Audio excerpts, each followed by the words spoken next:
Hello, all you freedom-loving people. Hillary Clinton testified to Congress today, and of course, there was some drama. Round 3 of talks with Iran seemed to bear no fruit. VP Vance halted funds to Minnesota in the crackdown on fraud, and the U.S. is bringing freedom to the world with Freedom.gov. Okay, let's get into it. Today, Hillary Clinton, the former First Lady and Secretary of State, testified behind closed doors to the House Oversight Committee as part of their investigation into Jeffrey Epstein. Hillary Clinton, in her opening remarks that were also published on her X account, said that she does not have knowledge of the crimes that were carried out by Epstein and his associate, Ghislaine Maxwell. And she just posted her opening statement in full on X. Here's part of it for you.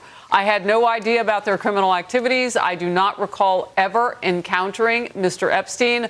I never flew on his plane or visited his island homes or offices. I have nothing to add to that. Your investigation is supposed to be assessing the federal government's handling of the investigations and prosecutions of Epstein and his crimes. You have held 0 public hearings, refused to allow the media to attend them, including today, despite espousing the need for transparency over dozens of occasions. Hillary Clinton said that she was horrified to learn about the crimes, and she also said that she was disappointed that Epstein only received 13 months in prison in 2008 after pleading guilty to soliciting a minor for prostitution.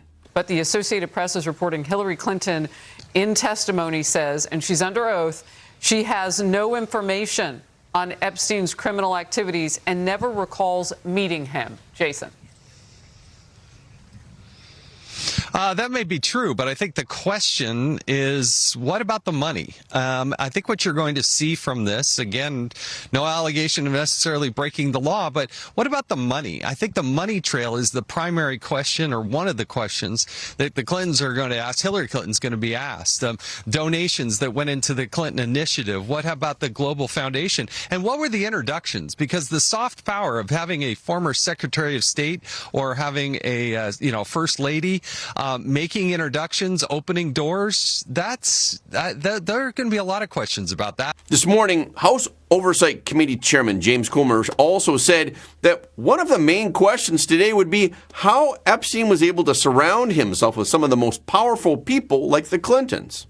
If you saw Hillary Clinton's interview a few days ago, she acted like they barely knew Epstein and Maxwell. Well, that's funny because Epstein was in the White House 16 times while Bill Clinton was president, and then Bill Clinton flew on his plane 27 times post-presidency, as well as Ghislaine Maxwell had a front row seat at Chelsea Clinton's wedding. So, no one's accusing the Clintons of wrongdoing, but we have a lot of questions because there's a suspicion that Epstein was either an asset for the U.S. government, or he was a spy, or even a double or triple agent. We're concerned from a national security standpoint. Was Epstein trading secrets with other governments? Was he trading secrets to be able to lure the most powerful and richest men in the world to his properties around the world? Just a lot of questions, and hopefully the Clintons will answer our questions and we can take this information and move forward with the investigation. Then, shortly after the deposition began, Hillary Clinton's lawyers abruptly halted the Epstein deposition after a photo of Hillary was taken by Lauren Boebert and leaked to podcast host Benny Johnson. Reportedly, Hillary left the room over the leaked photo, and when she came back, she sparred with Chairman Comer, but the deposition eventually resumed. Previously, Ghislaine Maxwell told the Deputy Attorney General that she was friends with President Clinton, but she said that he never went to Epstein's private island, and she said that she was sure of that. And she did not believe that President Clinton had a separate close friendship with Epstein.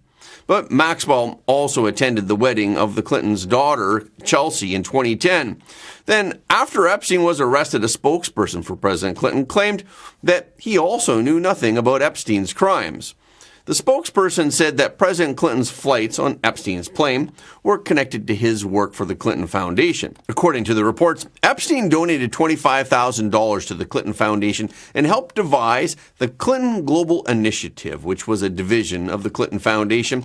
And according to the spokesperson, President Clinton also briefly visited Epstein's home in New York and met with him at a Clinton office in the city. And also today, the head of the World Economic Forum, Borg Brenda, stepped stepped down after an investigation into his past links with Jeffrey Epstein.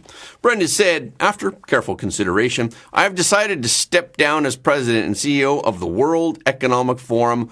My time here, spanning 8.5 years, has been profoundly rewarding. The WEF began looking into the matter after the recent release of the Epstein files. Some of those files showed text messages between Brenda and Epstein from 2018 and 2019. In the messages, they discussed meetings and the Davos summit. In one message, Brenda thanked Epstein for hosting, and he praised Epstein. In another exchange, Epstein shared some advice that he said that he was giving to a Middle Eastern leader, and Brenda responded positively. The two also discussed the Davos summit and possible attendees. The Epstein files also suggest that Epstein was trying to connect with senior figures that were linked to the WEF, including Brenda. Investigators said that Epstein appeared to be seeking introductions and influence around the Davos meetings. In response, the co-chairs of the WEF, Andre Hoffman and Larry Fink, issued a statement on behalf of the WEF's Board of Trustees. They said that their independent review that was conducted by outside counsel had concluded, and that they had not found any additional concerns beyond what had been previously disclosed. They also thanked Brenda for his years of leadership, and they said that Aloy Singh-Ji, the interim president, will now take over while a new leader is chosen. Also yesterday, Harvard University put another professor on leave because of an investigation into his past links to Epstein also. This time, it was the math professor, Martin Nowak. Nowak was once dubbed Epstein's inside man at the university.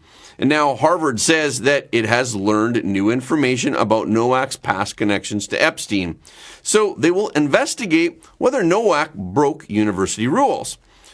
Harvard said that by putting Nowak on leave, they are trying to prevent disruption during the investigation. Nowak had close ties to Epstein for years. Epstein gifted Nowak $6.5 million to create the now closed-down program for evolutionary dynamics, PED. Then Epstein visited the PED office at least 40 times between 2010 and 2018.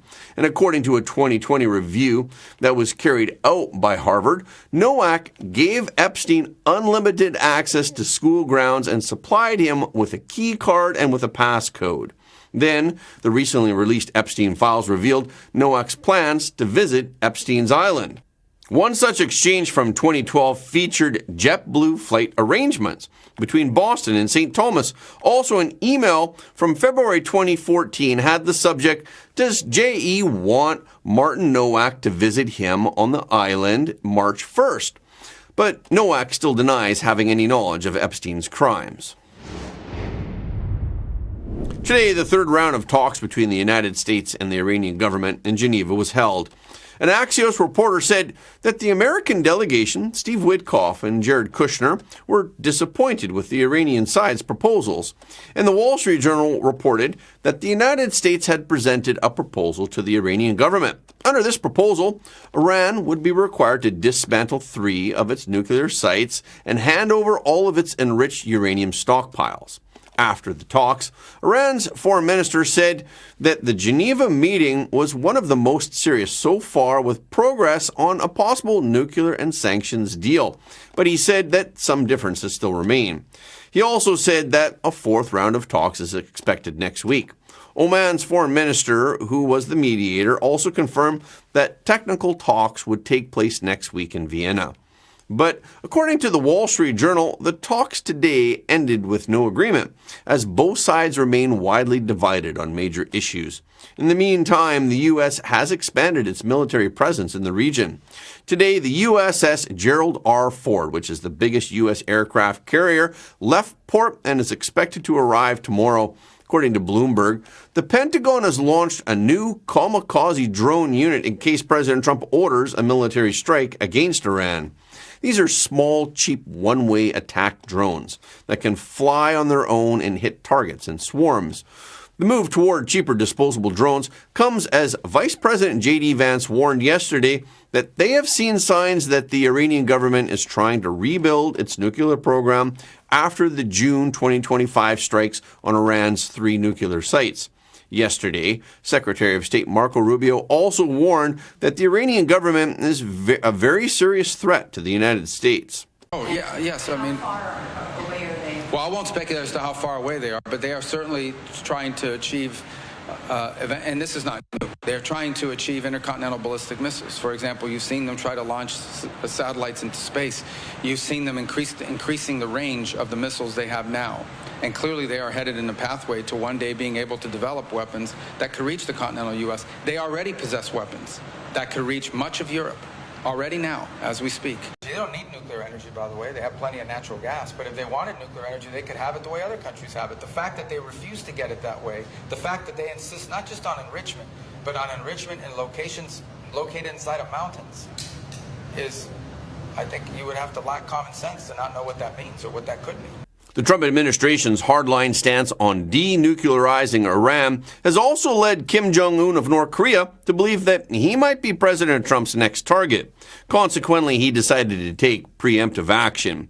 North Korea has about 50 nuclear warheads and sufficient fissile material to produce up to 40 more. And North Korea is accelerating further production according to a 2025 report by the Stockholm International Peace Research Institute. Kim Jong-un also proposed developing more powerful intercontinental ballistic missiles. And yesterday was the last day of North Korea's 9th Congress of the ruling Workers' Party. In the closing remarks, Kim Jong-un stated, "What is of most importance and strategic significance is that the DPRK's position as a nuclear weapons state has been consolidated to be irreversible and permanent."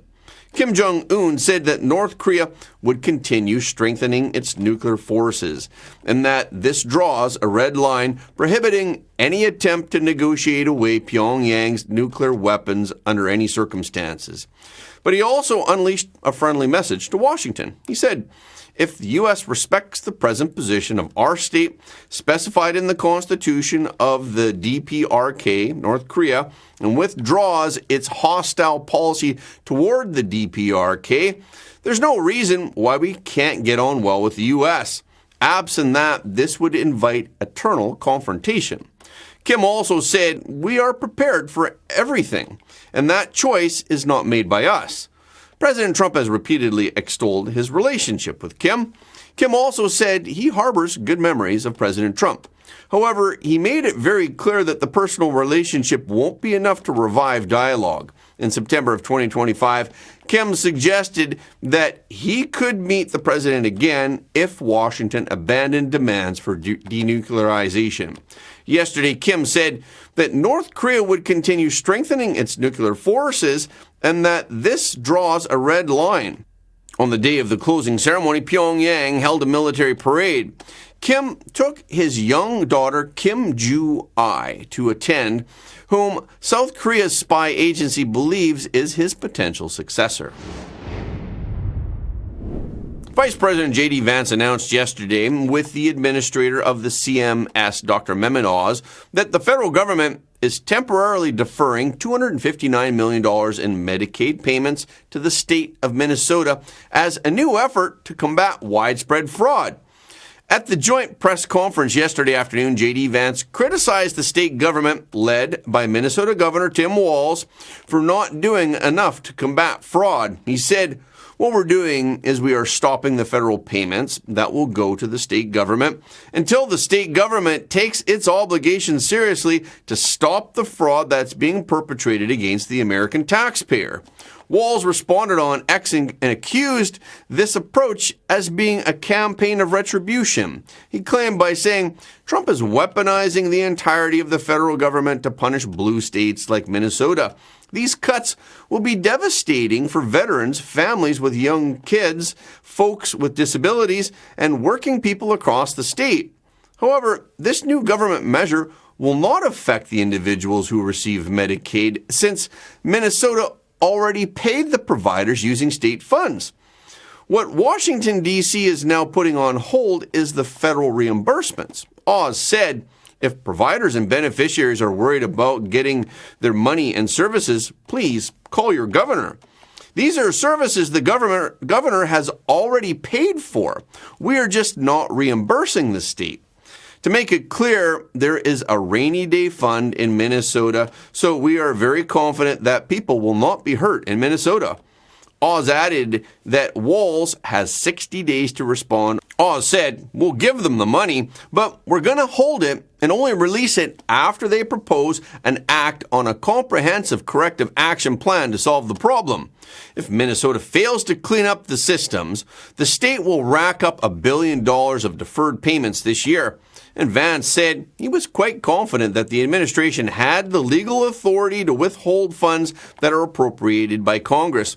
Vance also announced a 6-month moratorium on all new enrollments nationwide for durable medical equipment supplies, including prosthetics and orthotics, among other items.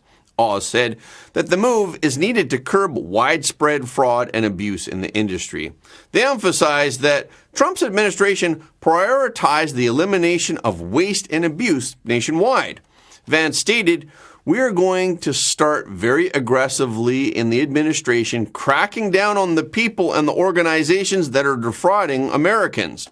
Dr. Oz echoed his sentiment by saying, instead, we're launching the largest action against fraud that we've ever taken. The money is not going to ever leave the building again. We're going to start draining the swamp of the crooks that have inhabited it and are defrauding us. Christy Noem told Patrick Bet David that Elon Musk helped her uncover spyware that was installed on her phone and laptop by DHS staffers.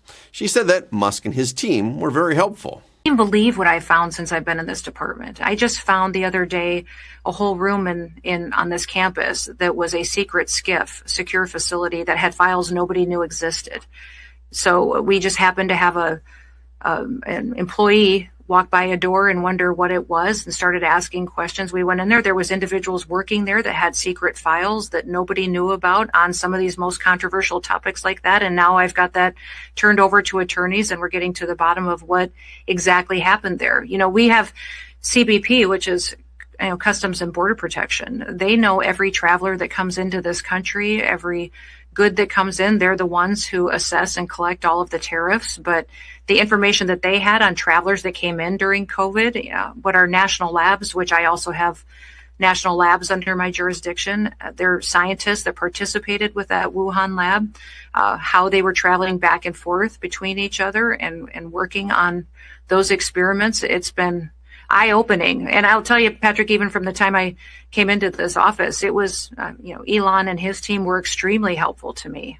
They helped me identify that some of my own employees in my department had downloaded software on my phone and my laptop to spy on me. Stop it. To record our meetings. Wow. They had done that to several of the politicals. Wow. And so we ended up bringing in people and that was something that if you didn't have those technology experts here in the department looking at all of our laptops and our phones and recognizing that kind of software, it would still be happening today. So one of the things I need to do and continue to do is partner with technology companies and experts to bring them in and help us. Because many times in government, and especially in this department, which was extremely neglected, we were just behind and not up to the standard we should be at. I remember the first 4 months, I couldn't even send a PowerPoint over email from the Department of Homeland Security servers that was longer than 6 pages long.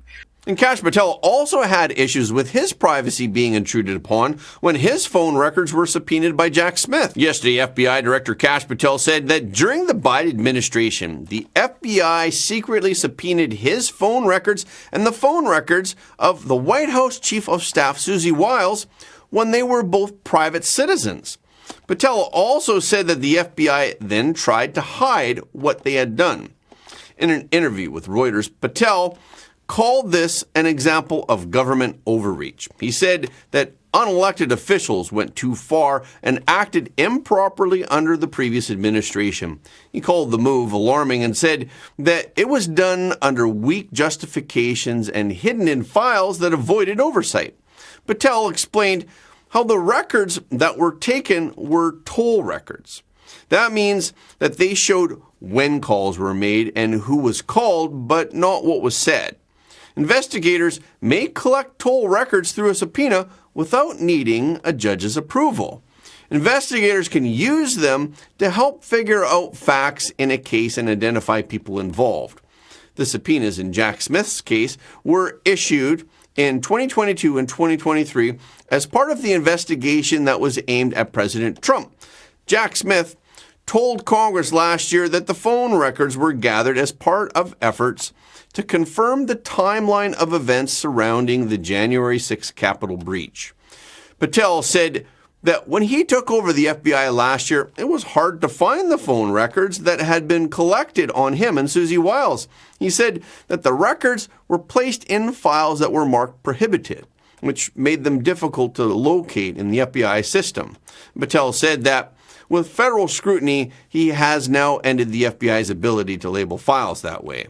And speaking of federal scrutiny, the FBI carried out a court-ordered search yesterday at the home and office of Los Angeles School Superintendent Alberto Carvalho. The FBI agents also searched the downtown headquarters of the Los Angeles Unified School District. The court sealed the warrant details, so the FBI has not explained what they are investigating, and local police were not involved. Carvalho has led the school district since 2022. The school district is the second largest in the country, and it has recently seen enrollment drop by 9,500 students. He and the district are facing legal challenges. One lawsuit claims that nearly $77 million that was meant for arts and music education was misused, but the district denies any wrongdoing. Another lawsuit questions a school funding program that critics say uses racial categories.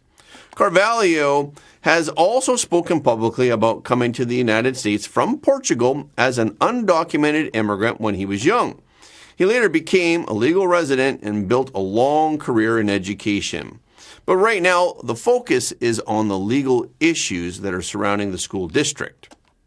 Meanwhile, national security concerns are also growing. Yesterday, the FBI arrested a former U.S. Air Force pilot named Gerald Eddie Brown Jr. in Indiana, and he was charged with violating the arms export laws. Brown is accused of illegally training Chinese Communist Party military pilots without government approval. The Justice Department said that Brown broke U.S. arms export laws by giving combat aircraft training to the CCP's Air Force. According to the prosecutors, Brown allegedly began arranging the training in or around August of 2023. He later traveled to China and stayed there for more than 2 years to help train pilots from the Chinese military. Officials said that this kind of training is considered a defense service and requires special permission from the U.S. government, and they said that he did not have that license. Brown served more than 24 years in the U.S. Air Force, and during his tenure, he led combat missions, commanded sensitive units overseeing nuclear weapons delivery systems, and he served as a pilot and simulator instructor for a wide range of aircraft. He also flew advanced fighter jets like the F-15 and the F-16, and he left his active duty in 1996. The FBI said that the CCP has been trying to use the knowledge of former U.S. service members to strengthen its own military. But the officials say that this arrest is meant to send a clear message that helping foreign adversaries will not be tolerated. And now let's talk about the battle between the U.S. and China over the internet. Previously, we reported on the number of CCP cyber attacks against the United States, as well as various forms of ideological infiltration through the internet and social media. Now, the CCP has upgraded its tactics and they have started to utilize U.S. AI technology to serve their purposes. And the victims are not just the United States and the American people. Here are two recent examples. Google announced yesterday that it disrupted a Chinese-linked hacking group that breached at least 53 organizations across 42 countries. The hacker group being tracked is UNC 2814, and it is known as Gallium. It has a history of infiltrating government agencies and telecommunication companies for nearly a decade. John Holquist, the chief analyst with Google's threat intelligence group, said This was a vast surveillance apparatus used to spy on people and organizations throughout the world. Google stated that the group used Google Sheets to evade detection and to blend into legitimate web traffic. They deployed these spreadsheets to carry out targeted attacks and steal data. Google emphasized that this does not constitute a security vulnerability in any of its products, though. And Google has now, of course, blocked the account that was used by the group to access Google Sheets. Charlie Schneider, the senior manager of Google Threat Intelligence Group, said that in one case, the group had installed a backdoor that Google calls grid-tied on a system containing full names, phone numbers, dates of birth, place of birth, voter ID, and national ID numbers. These attacks align with attempts to identify and track specific targets. Google indicated by saying, similar campaigns have been used to exfiltrate call data records, monitor SMS messages, and even monitor targeted individuals through the telco lawful intercept capabilities. CNN also revealed a sprawling Chinese influence operation that was accidentally revealed by a Chinese law enforcement official. CCP law enforcement officials have attempted to impersonate U.S. immigration officers in order to intimidate Chinese dissidents who are living abroad. This operation was revealed accidentally. You wouldn't believe it. This official used ChatGPT like a diary to document the covert campaign of suppression.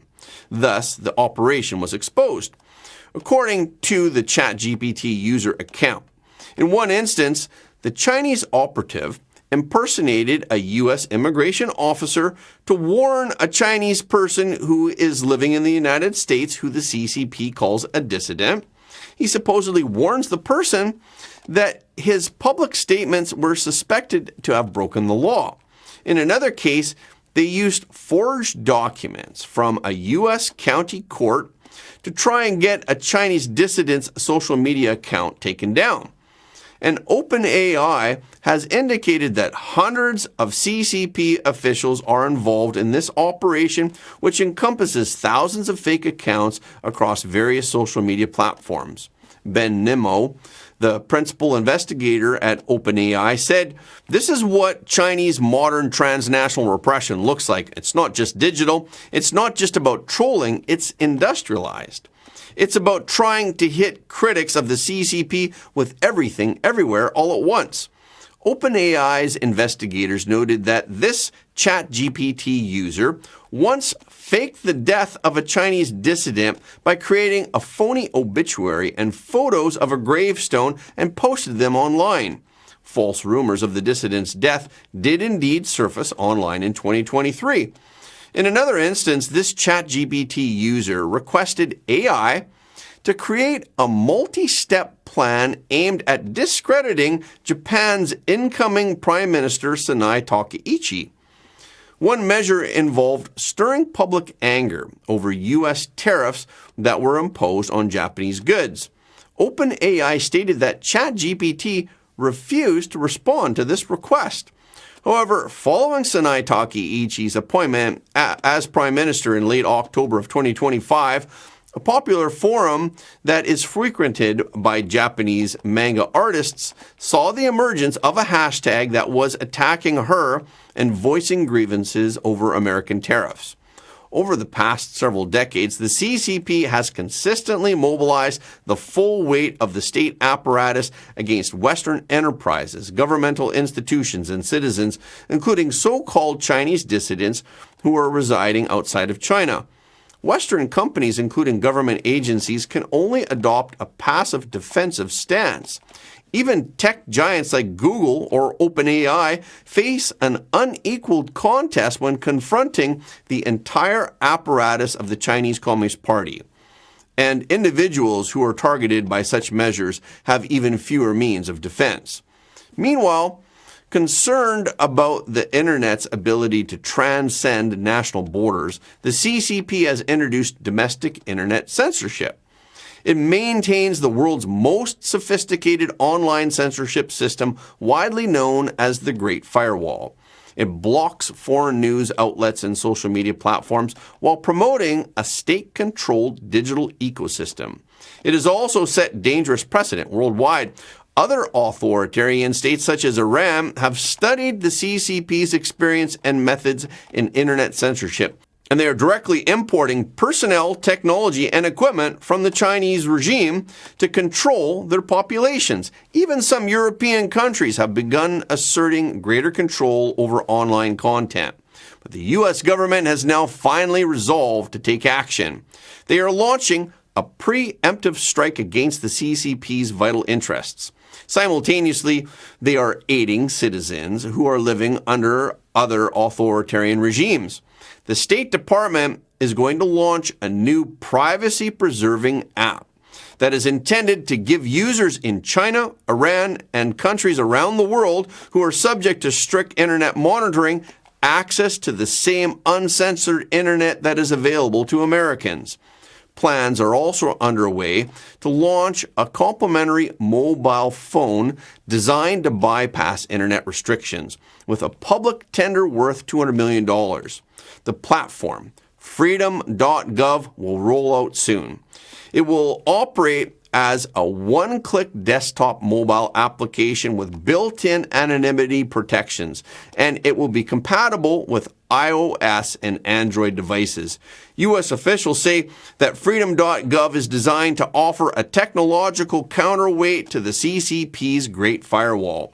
It will offer users who are living under censorship access to America's open internet model. This marks a significant policy shift by the U.S. government. Previously, in the battle for internet governance, the U.S. administration had remained a bystander. It was precisely because Western governments turned a blind eye to the fact that the Chinese Communist Party was able to evolve into a malevolent bully on the internet. And tomorrow, we will detail how the Chinese Communist Party's internet controls were established step by step and what role Western companies and governments have played in this process. And that's a wrap for this episode. Thank you so much for your support of Front Page. Please remember to leave a comment below the video. This is really helping us to be seen all around the world. The more people who watch Front Page, the more freedom-loving people the world will have. And please hit the like button and hit the notification bell after subscribing. And please share this video with your friends and family because everybody deserves to know the truth.